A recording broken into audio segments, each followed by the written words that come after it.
કે આ છાશ તારે ખાવા જેવી નથી લાલા, આ છે ને 2 દિવસની વાસી છાશ છે, અમે ખાઈશું તો ચાલશે, પણ તું તો નંદ બાવાનો આ લાડકો ને એકનો એક દીકરો છે, તને ક્યાંક બીમાર પડ્યો ને તો અમને ઠપકો મળશે. અને આમ કહીને જ્યાં લાલા પાસેથી છાશ લેવા માટે એના મિત્ર આવ્યા છે, ગોવાળ આવ્યા છે, ત્યારે લાલાએ એ માટલીને આખી મોઢે માંડી છે.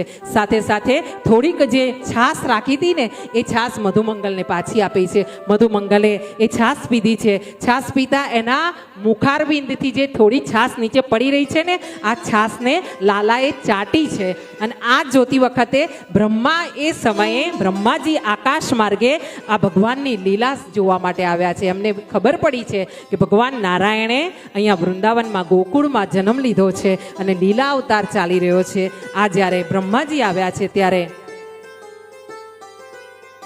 એમણે અહીંયા ભગવાનને મધુમંગલના મુખારવિંદથી છાશ ચાટતા જોયા છે. અને જ્યાં છાશ ચાટતા જોયા છે ને ત્યારે મેં તમને પહેલાં પણ કીધું હતું ભગવાનની વાત કે જે ગુરુ હોય છે ને, સબળ ગુરુ હોય છે, જે મહાન આત્મા હોય છે ને એ ઘણીવાર આવી લીલાઓ કરે આપણાને ગફલતમાં નાખવા માટે. શું મને કશું નથી આવડતું, હું સામાન્ય છું, હા આવું આપણાને બતાવે. એટલે જ ઘણીવાર જો તમને એક વાત બતાવું કે મહાન આત્માઓ સંતો ગુરુ હોય ને એ તમારા ત્યાં પધરામણી કરે ને તો ઘણીવાર ગોગલ્સ પહેરીને કરે, હા ચશ્મા પહેરી રાખે. કેમ કે એમની તો એક જ નજર કાપી હોય કે આપણા ઉપર પડી જાય ને તો આપણો ઉદ્ધાર થઈ જાય. હા, અને એટલા માટે ઘણીવાર સંતો ગોગલ્સ પહેરતા હોય છે. અહીંયા બ્રહ્માજીને વહેમ થયો છે, મોહ થયો છે કે નક્કી આ બ્રહ્મ છે, આ પરમાત્મા છે, એ વાત ફાઇનલ છે, ચોક્કસ છે. હા, અને એ મોહને કારણે એમણે પરીક્ષા લેવાનો વિચાર કર્યો છે કે જે ગોવાળોના એઠા મોઢામાંથી છાશ પી રહ્યો હોય ને એ પરમાત્મા ન હોઈ શકે, પરમાત્મા આ કરી ન શકે. અને આમ જ્યાં બ્રહ્માજીએ શંકા કરી છે, મેં પહેલા દિવસે કીધું હતું શંકા પડે ત્યારે તમારા ગુરુ મહારાજ, તમારાથી કોઈ શ્રેષ્ઠ હોય, તમારા કોઈ ઈષ્ટ હોય એની પાસે ઊભા રહીને એને બેસીને વાત કરીને એ વાતની ચોખવટ કરીને એ શંકાને દૂર કરવી અને પછી જીવનમાં આગળ વધવું તો આપણું કલ્યાણ થાય. નહીંતર એ શંકા છે ને હૃદયમાં કાંટાની જેમ વાગ્યા કરે શ્વાસ લેતા લેતા, હા વખતે વખતે એ તકલીફ કરે આપણાને. અને આમ અહીંયા બ્રહ્માજીને શંકા થઈ છે કે આ બ્રહ્મ છે અને એમણે પછી ભગવાનનો આ પરીક્ષા લેવાની ઈચ્છા કરી છે. અને આ પરીક્ષા લેવાની ઈચ્છા કરી છે અને આ સ્વયં પરમાત્મા છે, એમણે આ પરીક્ષા આપવાની પણ તૈયારી કરી છે. હા, અને બન્યું છે એવું કે ભગવાન જ્યાં ગાયો ચરાવતા હતા અને ગોપ બાળો એક બાજુ જે વન ભોજન કરી રહ્યા હતા ને ત્યાંથી ગોપ બાળોને અહીંયા ઉઠાવી લેવામાં આવ્યા છે.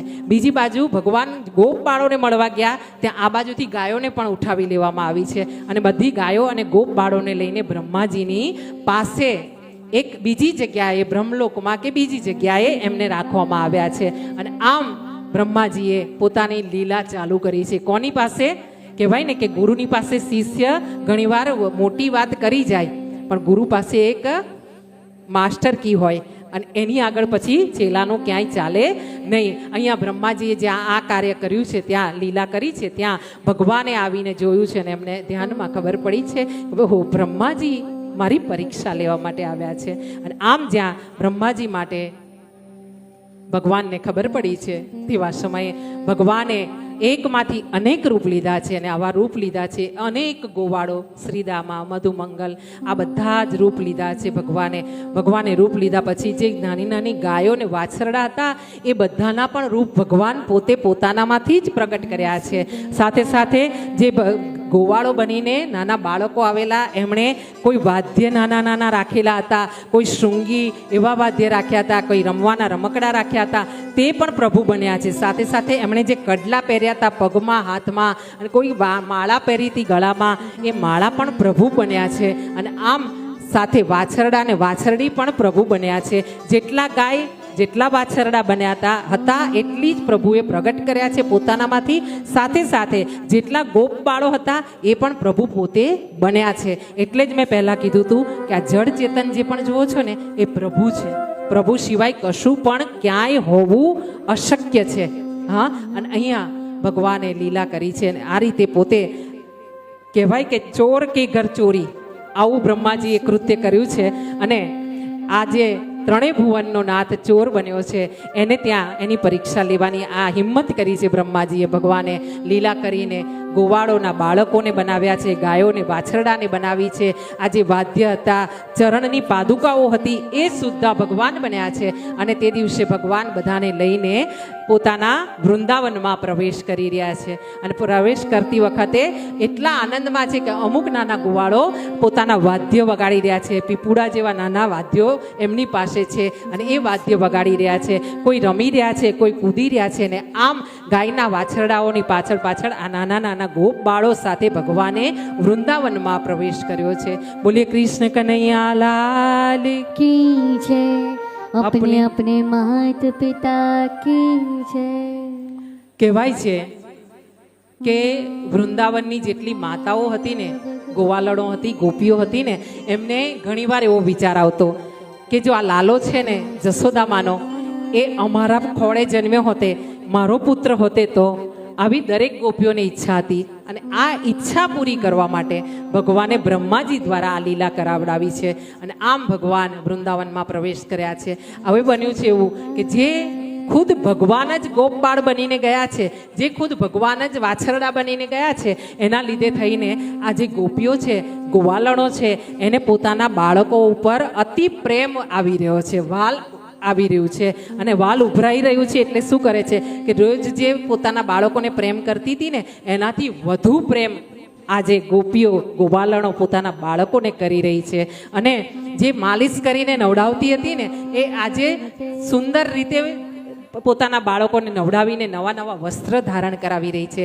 જે બાળકોને આમ થાળ ધરતી હતી પોતાના બાળકોને જમાડવા માટેનો, આજે પોતાના હાથે કોળિયા ભરાવી રહી છે બાળકોને. અને આમ જ્યાં ગાયો વાછરડા બનીને ભગવાન ગયા છે ને, ત્યારે ગૌ માતાએ એવું કર્યું છે કે આજે અતિશય પ્રેમથી પોતાના વાછરડાઓને ચાટવાનું ચાલુ કર્યું છે. અને આમ ભગવાને 1 વર્ષ સુધી કાયમ માટે લીલા કરી કે સવાર પડે વાછરડાઓને ગોવાળો વૃંદાવનના રણમાં, જંગલમાં આવે, અરણ્યમાં આવી, વનમાં આવી અને ભગવાન ગાયો ચરાવે. સાથે આટલા બધા ગોપ ને ગોવાળો આવે, બધા ગાયો ચરાવીને સાંજે પાછા પોતાના સ્થાને જાય, વૃંદાવનમાં પોતાના ઘરે જાય. અને આમ કરતા 1 વર્ષ વીત્યું છે.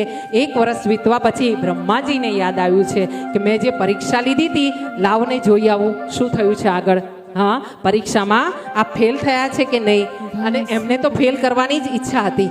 હા, અને નારાયણ છે સ્વયં કે નહીં એ પણ જોઈ આવું. અને આમ કરીને બ્રહ્માજી પાછા આવ્યા છે.